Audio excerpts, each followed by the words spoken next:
C'est Igloo, le Mac de l'habitat sur topmusic.fr avec le monstre sacré de l'immobilier.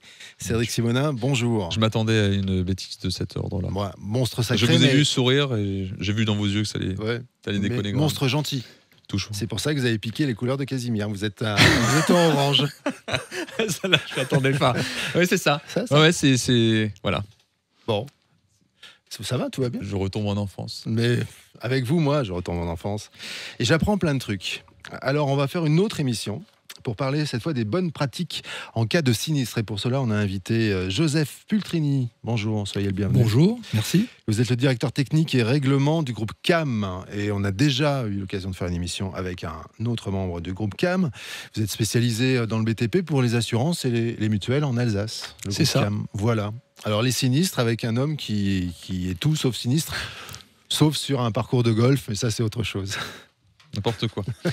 Bien. Donc, effectivement, Eric, 2023, on a eu énormément de demandes sur le traitement au niveau des assurances, des sinistres. On a aussi des thématiques sur les pathologies du bâtiment. On va avoir une série d'émissions avec notre partenaire, la CAM, pour nous aider à y voir un peu plus clair sur ces problématiques.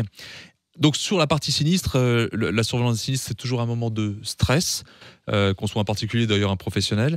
Ça génère souvent de nombreuses interrogations. Comment ça va se passer? Qui dois-je prévenir? Est-ce que mon sinistre sera pris en charge par l'assureur? Toujours la grande question. Donc, voilà, on a Monsieur Pultrini qui va pouvoir répondre à ces questions. On l'a échéancé en 4 thématiques. Et puis, on peut commencer déjà, quand survient un sinistre, déjà, que faut-il faire? Alors, on a effectivement 4 étapes principales dans la vie d'un sinistre. C'est à la survenance du sinistre, bien évidemment. Lorsqu'on fait sa déclaration à l'assureur, lors de l'expertise, si votre compagnie d'assurance décide de mandater un expert, et lors de la phase d'indemnisation. Donc, à chacune de ces phases, effectivement, il y a des bons réflexes ou des bonnes pratiques à appliquer pour qu'on puisse accélérer le règlement de son dossier. Alors, pour la phase 1, voilà, lors de la survenance du dossier, il faut déjà être réactif. Il ne faut pas attendre le passage de l'expert ou effectivement d'avoir pu échanger avec son assureur. Il faut prendre toutes les mesures pour limiter le sinistre, donc éviter une aggravation et bien évidemment prendre toutes mesures pour mettre en sécurité le site s'il y a un risque pour la sécurité des personnes ou si on a fracturé votre porte, par exemple. Il faut savoir qu'un assureur pourrait vous reprocher effectivement de ne pas avoir pris ces mesures s'il devait y avoir une aggravation. Après, c'est assez simple en termes de mesures. Je veux dire, j'ai un dégât des eaux, qu'est-ce que je fais? Je coupe l'eau. Et j'éponge éventuellement l'eau qui est sur mon parquet pour éviter qu'il ne gonfle. Je peux couper l'électricité, le gaz, en fonction effectivement des différentes typologies de sinistres que je peux rencontrer. Donc, bien évidemment, sauf le cas d'urgence particulière, on ne fait aucun travaux de réparation sans avoir eu l'accord de son assureur. On touche à rien, en fait. On touche à rien du tout. Tant qu'on le peut, on ne touche à rien. En revanche, effectivement, il faut prendre certaines mesures qui vont permettre, je dirais, de conserver l'épreuve du sinistre. Donc, ça peut être des photos, on peut faire appel à des témoignages. On demande toujours aux victimes de conserver, bien évidemment, les biens endommagés ou les matériels endommagés. Alors, on ne va pas demander quand même de garder des denrées périssables, ça on peut jeter, mais on fait des photos. D'accord. Et si on est face à un sinistre quand même de grande ampleur ou important, avec des conséquences financières très importantes, on peut toujours, je dirais, demander à un huissier de faire un constat. C'est quelques centaines d'euros et ça peut éviter des difficultés ultérieures. Donc, mesure d'urgence, on agit, parce que souvent on a peur d'accentuer le problème ou après qu'on nous le reproche.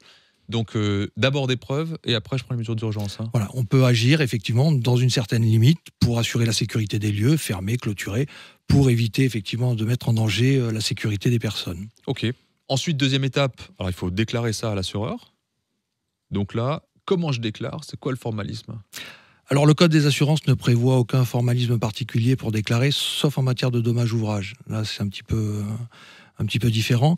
Donc, on peut déclarer sur tout type de support, papier, lettres simples, lettres recommandées, ça peut être un mail. On peut aller déclarer en ligne sur le site internet de votre assureur, si tant est que cette possibilité vous soit offerte. On a même des assureurs qui acceptent les déclarations téléphoniques. Là encore, petit conseil, si vous êtes face à un sinistre quand même important, préférez peut-être la lettre recommandée qui permettra aussi d'éviter des contestations du type « j'ai pas reçu votre déclaration ». Alors ça, c'est quand je suis là. Maintenant, si je suis en vacances, je me fais cambrioler, je suis pas là, je fais comment? Alors, si on est en vacances, déjà, il faut savoir qu'il y a des délais à respecter pour déclarer. Donc, c'est 2 jours minimum en cas de vol et de vandalisme, 5 jours Dans les autres cas, sauf en matière de catastrophe naturelle, où là, on a 30 jours. Mais effectivement, ce délai ne commence à courir que du jour où on a connaissance du sinistre. Ce n'est pas la date de survenance qui est importante. Donc le délai va être calculé à partir de la découverte du sinistre. Donc si vous rentrez de vacances, vous découvrez le sinistre, vous avez 5 jours pour le déclarer à votre assureur. Et si c'est un voisin qui nous prévient ? Si c'est un voisin qui prévient, alors là c'est un petit peu plus délicat, il faut effectivement essayer de voir, si c'est un dégât des eaux par exemple qui coule chez lui, il faut essayer de voir avec son syndic si on peut avoir accès à l'appartement pour couper l'eau, pour prendre des mesures qui vont essayer de préserver le sinistre, et puis on peut alerter son assureur depuis son site de vacances, mais si c'est un sans être obligé de rentrer. Ouverte, par exemple. Pardon ? Si c'est un cambriolage avec une porte ouverte, fracturée, il se passe quoi ? Ah là, il faut normalement, il faut appeler un serrurrier, justement, ça fait partie des mesures de sécurisation des lieux. Donc on appelle un serrurier ou on appelle de la famille qui va faire venir ce serrurier. Voilà, il faut trouver quelqu'un qui va pouvoir intervenir et, je dirais, sécuriser tout simplement l'entrée, remettre un verrou. Et là, on a 48 heures pour faire la déclaration. Vous avez 48 heures minimum. Alors, on peut donner plus, puis les assureurs sont pas, c'est pas un délai couperé. Tant que vous justifiez de votre bonne foi. Même si on peut avoir des doutes avec vous, mais généralement la majorité des gens vis-à-vis des assurances, ça va quoi. Oui, non, c'est pas un délai couperé. Alors une fois qu'on a fait la déclaration, vient le temps de l'expertise. Alors quel est le rôle de l'expert exactement ? Alors l'expert va déterminer l'origine des dommages.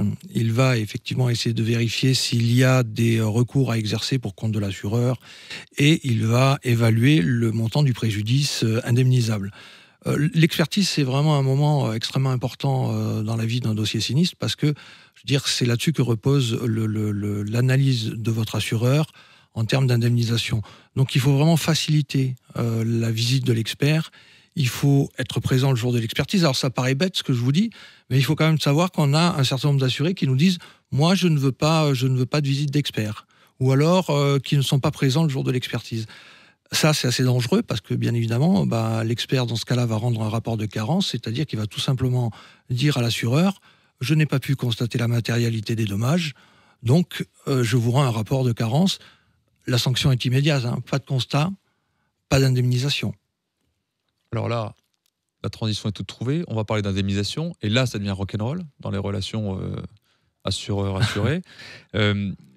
Imaginons que je ne suis pas d'accord. Déjà, est-ce que j'ai le droit de demander ce rapport ? J'ai accès à ça ? Alors, le rapport n'est pas un document confidentiel. On a toujours le droit de le demander à son assureur. C'est parfois prévu dans les contrats. En principe, nous, quand on nous demande un rapport d'expertise, on le donne. Et je pense que la plupart des assureurs feront de même. Il y a même un certain nombre de cas dans lesquels c'est légalement prévu. En matière de dommages-ouvrages et en matière de catastrophe naturelle, la compagnie doit donner le rapport à la victime. Si maintenant j'émets des réserves par rapport à ce rapport, j'ai des difficultés, est-ce que j'ai une voie de recours ? Qu'est-ce que je peux faire ? Alors oui, avant d'aller saisir un avocat, on a des voies de recours qui ne coûtent rien. Il faut savoir que tous les assureurs disposent d'un service qualité réclamation. Donc vous pouvez saisir ce service réclamation qui va analyser en fait votre dossier avec un œil neuf. Donc il va se ressaisir du dossier. Ça permet quand même de lever un certain nombre de différends assureurs assurés. Il faut savoir également que si le différend n'est pas levé, on a toujours la possibilité d'aller saisir le médiateur des assurances. Le médiateur des assurances, c'est une procédure qui est totalement gratuite et qui permet effectivement, là encore, de régler un certain nombre de difficultés. Le médiateur ne rend qu'un avis, donc il ne s'impose pas à l'assureur. En revanche, les assureurs, dans 99% des cas, suivent l'avis du médiateur. Et c'est une statistique officielle.